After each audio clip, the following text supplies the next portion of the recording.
When relationships are going sideways, feeling hard, or even failing, the real issue usually isn't what's happening or not happening. The issue is, how do we feel in each other's presence? Do we feel heard, respected, understood? And it is communication that holds all of those things together. And when communication is frayed or difficult, everything else falls apart and it doesn't feel good. But here's the great news. Once you unlock the secrets of effective communication, you begin opening the doors to love, respect, genuine connection. And that is why I am beyond thrilled to chat today with Charles Duhigg. He's a New York Times bestselling author of multiple books, including Supercommunicators. And he's here to share what really goes on when our conversations derail, and to share some of his wisdom on how we can all become the kind of super communicator who helps make other people feel heard. Welcome, Charles. Thank you for having me. This is such a treat. Charles, I know you've done a lot of things. You've written some very interesting books, in addition to being the author of Supercommunicators, which just came out this past year. You have also authored The Power of Habit, which is one of my all-time faves, and another book called Smarter, Faster, Better: The Secrets of Being Productive in Life and Business, which I have not yet read, but which I think I need to because I want to be smarter, better, and faster. But then you shifted into super communicators. So it seemed like there was a little bit like a personal productivity and like life maximization, and then a pivot into the communication Yeah. work. And so I have to know, is there a story there? But was there a personal experience that inspired you to really focus on communication and also emotional intelligence, which is a lot of what you talk about in this book too. But Yeah. No, absolutely. yeah. Absolutely. I think that there's sort of two events. The Uh-huh. first is that, after I wrote The Power of Habit, I heard from a lot of people who would Yeah. say, and these were wonderful emails to receive, and I Hmm. responded to all of them that said, I read the book and I've been struggling with drinking for so many years, or I've been Yeah. struggling with anger or with smoking, and this gave me some tools to start changing my behavior. Hmm. But now I'm wondering, how do I change other people's habits, right? I feel like I've worked on my habits, but how do I change other people's habits? And that made me realize a lot of what we do is interact with other people, right? Yeah. And we can have control over ourselves, but we can't have control over other people. How do we persuade them Right. to live in ways? And then I had this experience at home where I fell into this bad pattern with my wife where I would come home from work and it'd be a long day and I'd start Hmm. complaining about my day, and my boss doesn't appreciate me and my coworkers don't realize what a genius I am. And my wife reasonably would say something like practical, like, why don't you take your boss out to lunch and you guys can get to know each other a little bit better, which is really good advice. But instead of being able to hear her advice, I would get even more upset. And I would say, you aren't listening to me. Why aren't you understanding how upset I am? She would get upset because I was attacking her for giving me good advice. And so I Right. went to researchers and I asked them, what's going on here? Like, why? I'm a professional communicator. Why do I keep falling into this pattern, which I think Mm. is not unique to me? I think this is something that happens in every relationship. One or two. And they said, well, yeah. And they said, we're glad you came because Mm. we actually have an answer now. We're living through this golden age of understanding communication. And they said, what's happening is that we tend to think of a discussion as being about one thing, right? We're talking about Mm. our day or the kids' grades or where to go on vacation. But actually, they said every discussion is made up of different kinds of conversations. Yeah. And those different kinds of conversations, they tend to fall into one of three buckets. There's these practical conversations where we're solving problems. Then there's emotional conversations where I might tell you what I'm feeling, and I don't want you to solve my feelings. I want you to empathize and relate. And then there's social conversations, which is about how we relate to each other, how we relate to society, the identities that are important to us. And they said what we've discovered is that if two people or more are having different kinds of conversations at the same moment, Mm. it's very hard for them to connect. It's actually very hard for them to hear each other. Yeah. And that's, of course, what was going on with me and my wife. I was having an emotional conversation. She was having a practical conversation. And so as a result, we were like two ships passing in the night. Right.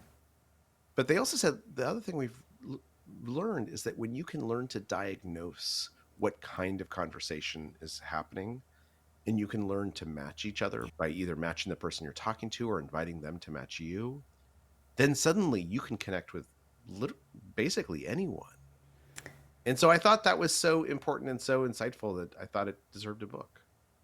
It definitely deserves a book. And what a book it is. I just have to tell you, and I'm so glad we're starting with this because as I was reading it, and just also you do such a beautiful job of explaining things so well and just very Oh, understandable thanks. language, which is really nice. But first of all, I had never thought of what you are describing as being like the number one job in any conversation or communication is to figure out what are we talking about? Like literally, Yeah. what kind of conversation is this? Because without knowing that, you are so set up to fail. And I have to tell you, I see this all the time as a marriage counselor, that people are genuinely and authentically mystified why their partner is having such a negative reaction to them because they Yeah. themselves feel like they are well intentioned, like your wife, like, but am I wrong? And certainly you, those are valid needs. Like, I would really like to talk about my feelings right now, but people just do not have any framework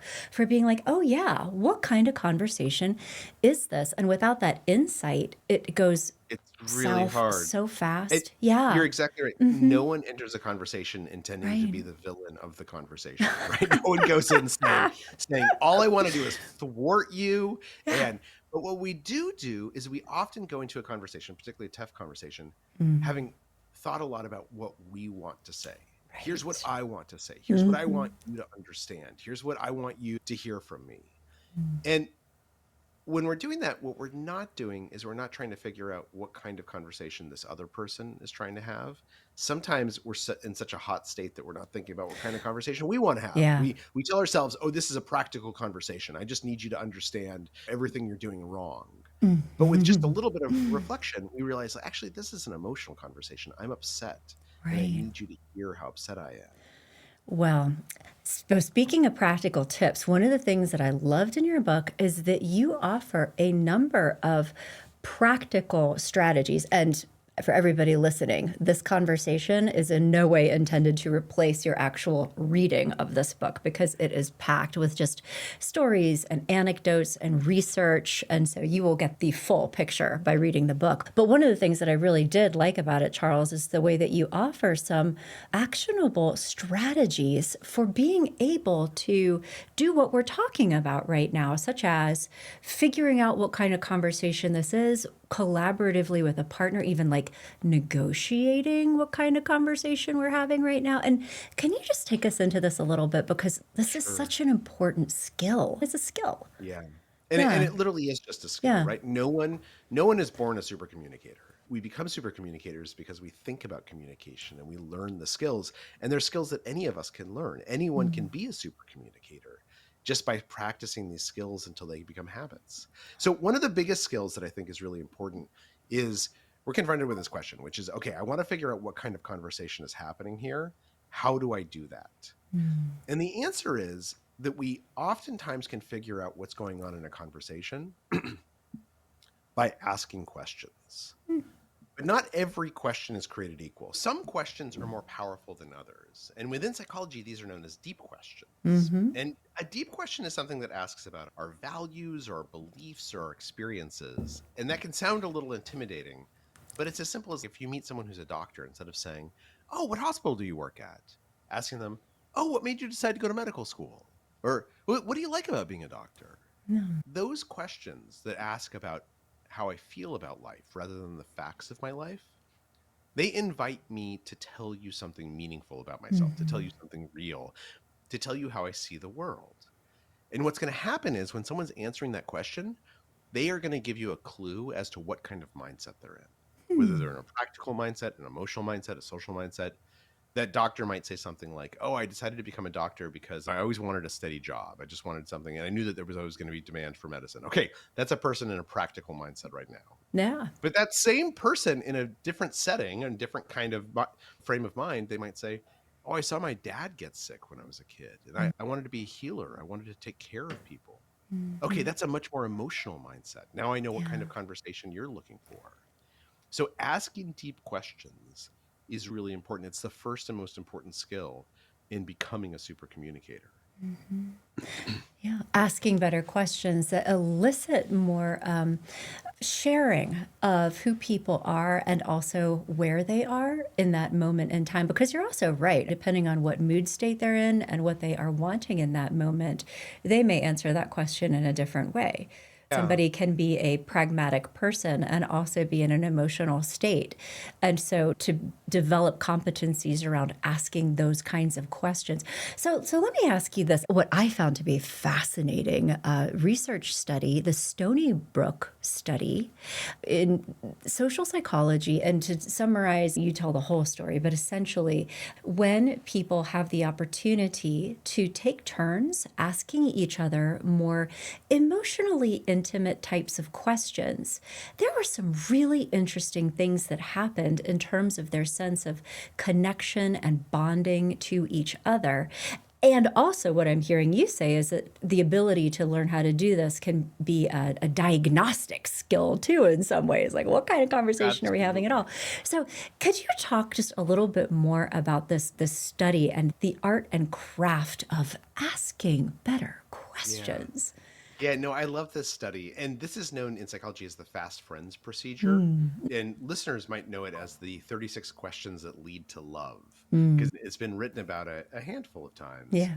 And you're exactly right. What happened is that these two research psychologists, Arthur and Elaine Aaron, who are a married couple, they had this basic question, which is, can we come up with a process that will make any two strangers into friends? And they tried a bunch of stuff. They Oh, would recruit people and they would have them solve puzzles together or go on walks together or tell each other just random stories about their lives or like play games together. In one case, they had people hum together, like sing songs together, huh. and then That's tap their interesting. fingers in tandem. Yeah. And what they found was that you do all this stuff for 45 minutes and none of it makes any difference. Some people become friends, some people Yeah. don't become friends. It's just it's like any intervention, it doesn't matter.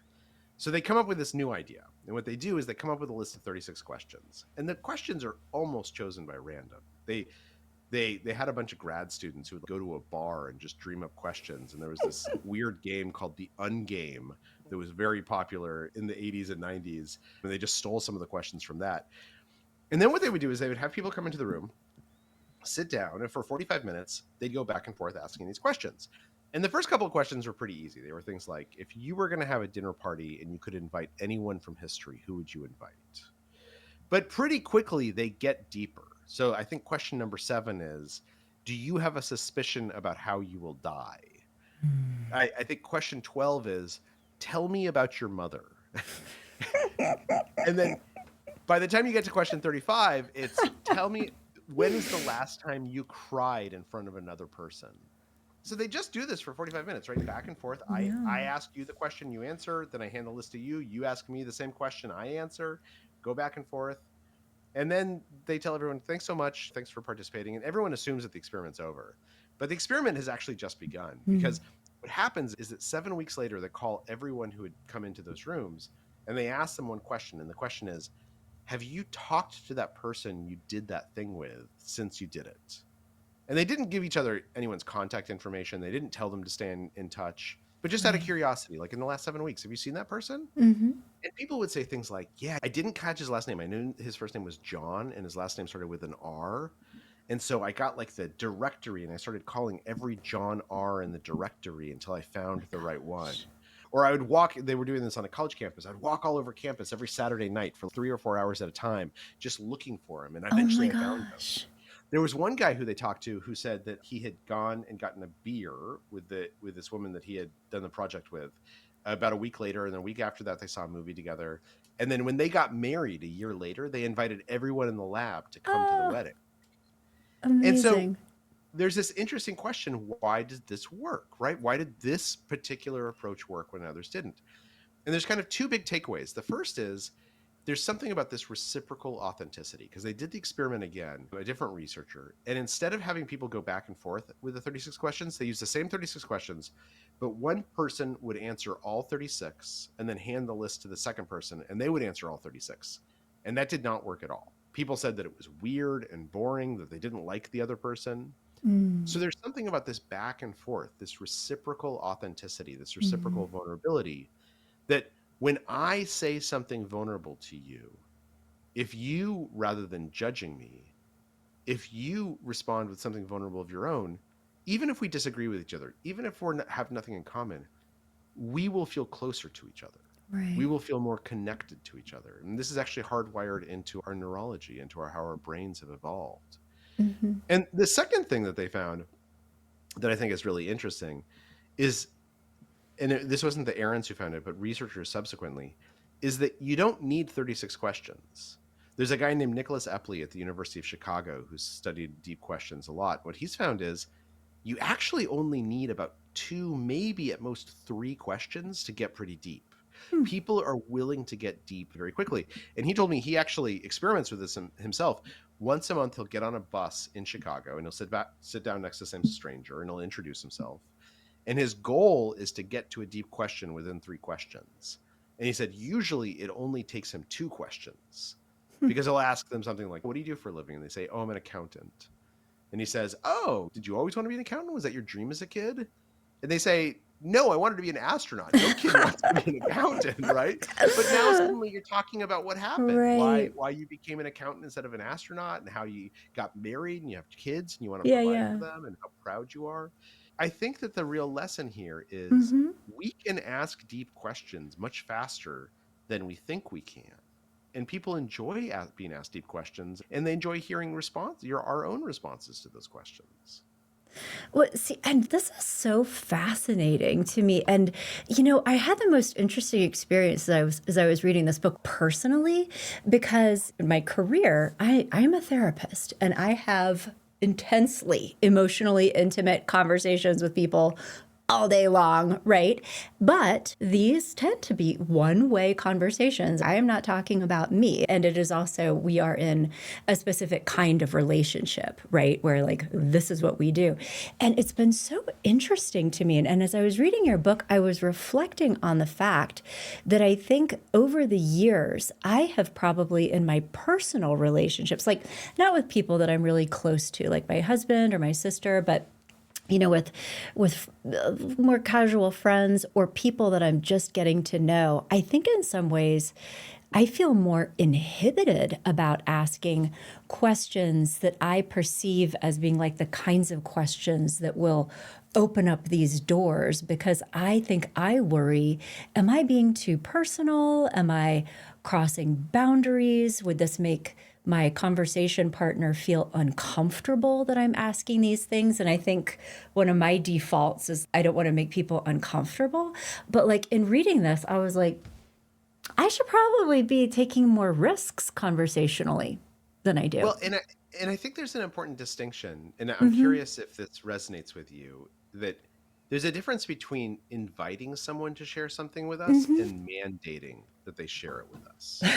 So, for instance, that question, when's the last time you cried in front of another person? Right. That's kind of a mandate question, right? Like I'm forcing you. So as a first question, that's probably not a great question Yeah, don't start with that because I'm, one. yeah. But if I say something like, oh, what, oh, you grew up in the Heights. What was it like growing up in the Heights? Was that a Hmm. good place to grow up? I'm inviting you to tell me about your past. I'm not forcing you to tell me Right. about your past. Yeah. And I will say that I think that like a conversation with a therapist, it's not actually a conversation, right? Because we don't need It's both really not. parties. Yeah. Yeah, the same way that like an interview isn't Hmm. necessarily like a real conversation. But when we want to have real conversations, it's important to have those tools available to us to know how to do them. Yeah. Which actually brings me to a question for you. I'm Yeah. wondering, when you are talking to new patients and they come in, Hmm. like what's your go-to question that you ask them to help them open up and to start telling you what's really going on? Well, honestly, I think it depends on what stage of relationship we're in, because I think that being a therapist, the number one priority for me is to establish a lot of emotional safety so that people feel comfortable and trusting. And so also, I think giving people a lot of control over what is happening in our relationship. So I honestly kind of let them lead me into what they talk about. But when relationships, I think, are more established, then I think I feel more confident in helping people go into like deeper places that are honestly, Yeah. Charles, there can be a lot of pain, there can be a lot of trauma in there. And so I'm real cautious about pushing people into that pool too soon in a way that would be counterproductive. But again, like this is a clinical population, and that way it is different. But I do think that what is generally helpful for me is that when I'm really attuned to another person and I'm understanding, I think I'm understanding what they're thinking and what they're feeling, I will simply reflect back to them my understanding of that, which is another technique that I think you Matching. Yeah. advised in your book, is And I to think confirm. Yeah. that's exactly right. That's Yeah. exactly basically to prove that we're listening. Yeah. Okay, so let me ask one other question. So you mentioned that there's questions that when you're not in a clinical setting, you're just talking to someone socially, Yeah. that there's questions that you shy away from asking. Like what would one of those be? Like what's an example of that? I think I worry that I'm going to unintentionally stick my fingers into some kind of pain or trauma, just because I think as a therapist, I know that there's so many people in the Yeah. world just like walking around carrying some big things. And is there, I don't know if there's a question in particular, but like with some family relationships. Can I just tell you a little anecdote? This past weekend, Yeah. I have a 16-year-old and I do volunteering. He's a very committed musician. He's in 4 different bands at his high school, and there's a fundraiser, like a bingo fundraiser. And so I go help out at this thing.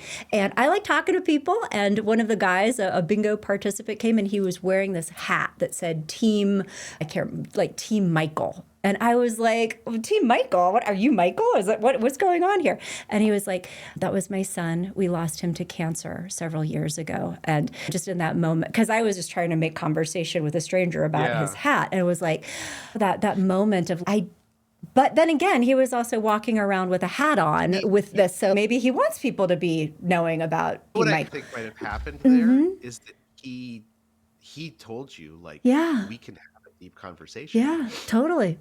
And it might have been it might have caught you off guard. Well, And so I you was might like have checking said him like, out of the bingo line. okay, I Well, gotta do the bingo thing, and my kid's got this thing going on. But yeah. but I think when people tell us, particularly if they're wearing a hat that says Yeah, Team Michael, that's a great way to see and it. yeah, that like he invited you.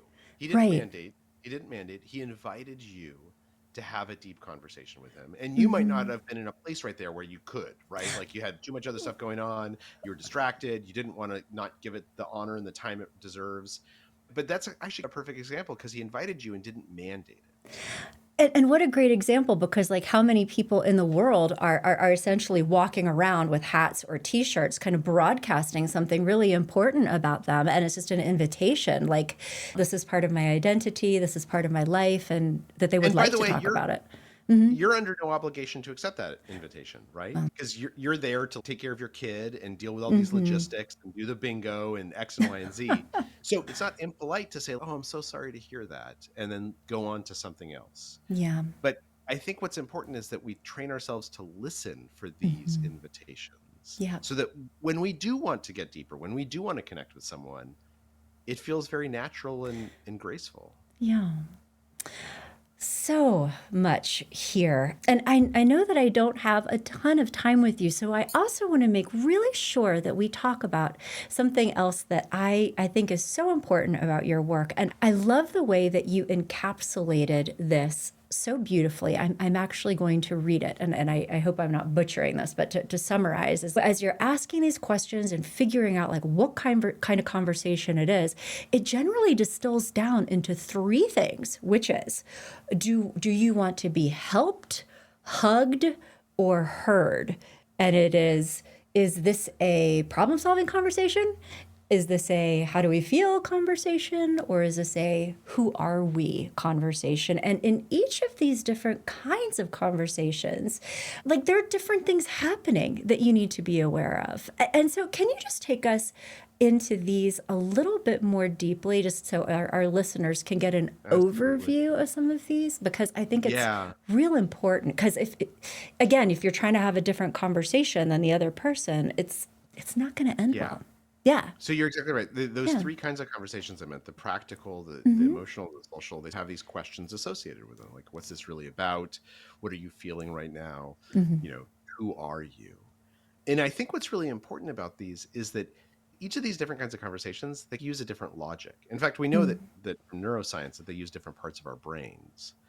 And so when we're having a practical conversation, for Hmm. instance, we're very likely to be influenced and looking for evidence that is rooted in facts, right? So if I'm having a practical conversation with you, we're talking about the budget for the show, me coming up with some numbers and saying, look, if we spend this and then we do this, then we're going to have X and Y and Z at the end. That's something that you're looking for, that you're craving, that's going to be persuasive to you. But if we're talking about the success of your show and it's an emotional conversation, we're talking about how you feel about it and are you proud of it? And do you feel like it's bringing something to your life? Then me bringing up a whole bunch of numbers, it's actually not going to help the conversation move Yeah. forward. Hmm. What's going to be much more important is for me to ask you questions like, instead of what's the problem we need to solve, is how do you feel about this? How does it make you feel? How do you want to feel? What do you wish was happening that would change your feelings? And again, if it's a social conversation, if I'm asking you what it's like to be a podcaster, or what it's like to be a therapist, or what it's like to be a woman in today's Hmm. world, then what I'm really asking you is, who are you? And what's important is that when we are in a practical conversation, when we're in problem solving, what we're looking for is a solution. When we're in emotional conversation, what we're looking for empathy. And when we're in a social conversation, what we're looking for acknowledgement. Yeah. I don't have to say, oh, I understand what it's like to be a woman. Hmm. I just have to say, I hear you telling me what Hmm. it's like to be a professional woman in today's world. Yeah, that makes perfect sense. And so really it is a need to be responding to people in different ways and to be attuned to what it is that they're wanting and needing from you so that you can give it to them. Right. Yeah. And this helped herd hugged thing that you mentioned Mhm. is something that they teach teachers to do with kids. And it's worth doing I do it with my own kids all the time. Is you ask them, do you want to be helped? Do you want to be hugged, or do you want to be heard? Which is the practical, the emotional, and the social. And the thing is that when you ask a kid that, or an adult for that matter, they always know the answer. They know exactly what they want. They can tell you, "Oh no, I don't need your help. I don't need you to solve this for me. I just need you to like listen to me and understand what I'm going through, or just tell me it's going to be okay." Mm. Like, we know what we want if we ask people what it Right. is. Yeah. And that is fantastic advice. And I think an important reminder to also be asking people, what do you need from me right now? Yeah. Yeah. But now also, I think that there's an interesting facet of conflict. And I see this a lot in intimate relationships as a marriage counselor. And you also speak to this in your book, where people are wanting different things and almost competing or trying to control each other around whose desires are more important, whose perspective is more important, trying to change each other into being more of what I want you to be. And I know that this gets very complex, but I think a lot of people are in situations routinely with a partner or a family member where perhaps they have a need. I want to be under, understood by you. I want you to hear me. Or frequently, I want you to understand how I feel. I am needing empathy from you. And perhaps their conversation partners or their spouses are in a problem solving mindset that feels very invalidating. And they don't feel understood. They don't feel heard. There isn't empathy. And they are trying to now get this from their partner, and the partners, I don't know what you're talking about. This all Yeah. makes sense to me, right? But then people begin fighting with each other about the kind of conversation that they're having. And the Yeah. big takeaway from your book, Charles, is that it is all of our responsibility to be attuned to what the other person wants and being able to adapt to that. But I think too, then there's also the piece is at what point are we able to advocate for our own needs in a relationship and say, Yeah. I really want you to be communicating with me in this way that feels good for me. Yeah. Do you have any insights around how people can do that with loved ones who Perhaps haven't Absolutely. read your book. So I think one of the things that happens, and I'd be curious your perspective on this. I think that oftentimes when we get into these conversations, what's frustrating is that we feel like the other person isn't hearing us, or they're Right. trying to control the conversation, right? Mm, I want to talk about the budget and you want to talk about feelings, but I'm not going to pay any attention to you wanting to talk about feelings. exactly. I'm just going to ask you to match me rather than me matching you. Hmm. And matching is a two-way street. As much as we match others, we have to invite them to match ourselves. And what we found is that the problem there is not incompatibility. The problem is feeling like the other person is trying to control us. And there's a way around this, which is that in addition to listening to the other person, we prove that we're listening to them. Okay. Because oftentimes, if you're in an emotional mindset and I'm in a practical mindset, if we're arguing about something, you don't anticipate that I'm going to give in and say, like, oh, you're right, I'm wrong, right? That never happens. What you do want is you want to know that I am actually hearing what you're saying and I'm taking it seriously. And so, Hmm. how do we do that? How do we prove that we're hearing what the other person says? We're really thinking about it. Well, there's this technique known as looping for understanding. And it has these three stages or three steps. Step one is that you ask a question, preferably a deep question, right? So if you're feeling furious, get curious. If you're in that I angry love mindset, that. ask Feeling ask a curious, question. get curious. We need to cross stitch Yeah, that on a pillow. That's a good one. exactly. All right. So ask a question. Don't make an argument, just ask a question. Then when the person has answered the question, repeat back in your own words what you heard them say. And the Without goal rolling your here, eyes. without rolling your eyes, and the goal here is not mimicry, right? The Right. goal here is not to just mimic them. It's also not to use this as an opportunity to like make a counter argument. What you're trying to do is you're just trying to prove I have heard you and I'm actually Hmm. thinking about what you said. Like, oh, what I heard you say was this and this, and that reminds me of something else you once said. And then and most of us do this. Most of us do step one and step two intuitively, Yeah. but step three is the one that I always forget. Then ask if you got it right. Because what we're actually doing when we say, did I hear you correctly? What we're actually doing is we're asking for permission to acknowledge that we have been listening. Hmm.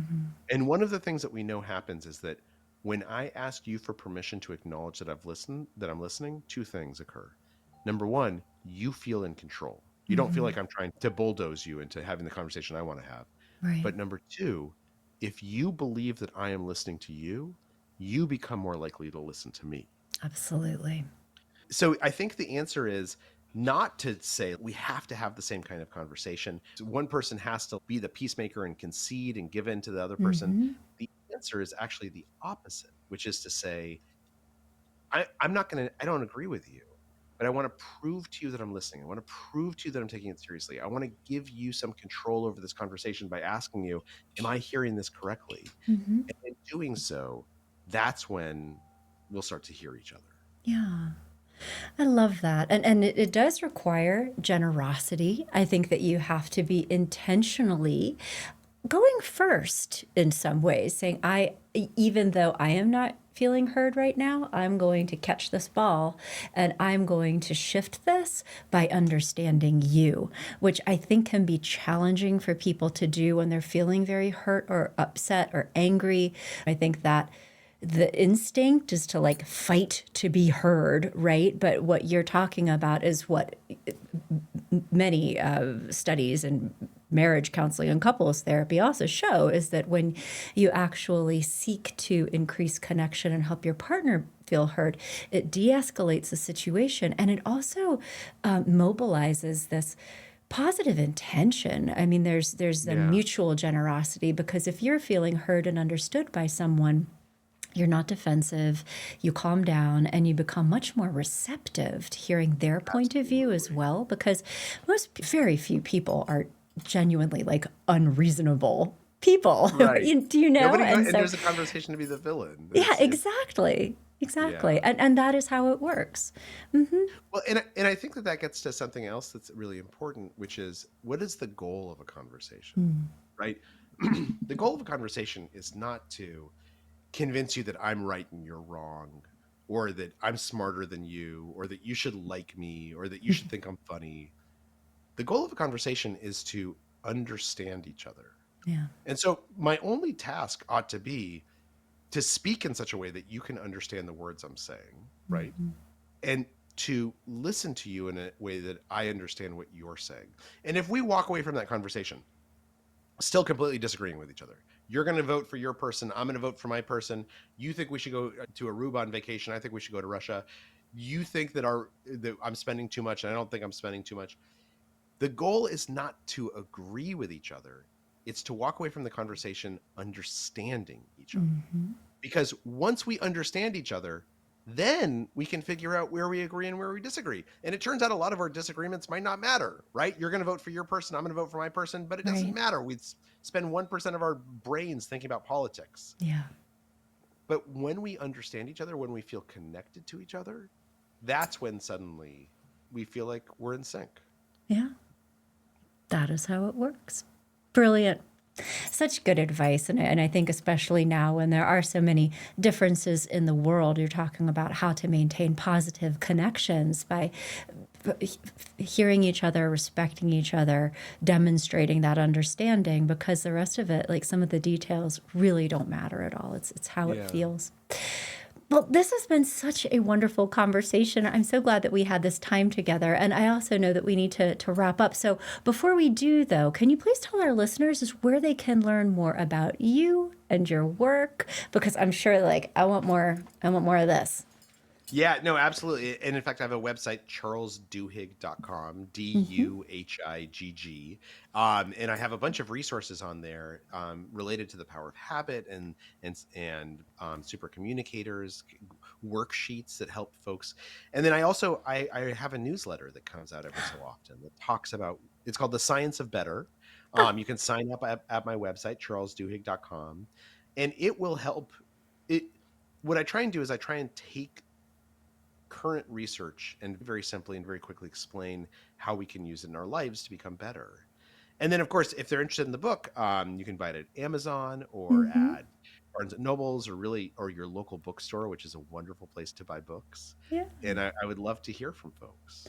Amazing. Well, I'm going to go as soon as we end this call, sign up for your newsletter right now because I want to hear all about it.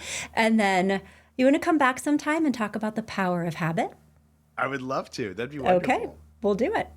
Thank you so much, Charles. It's really been a pleasure. Thanks for having me. Thank you.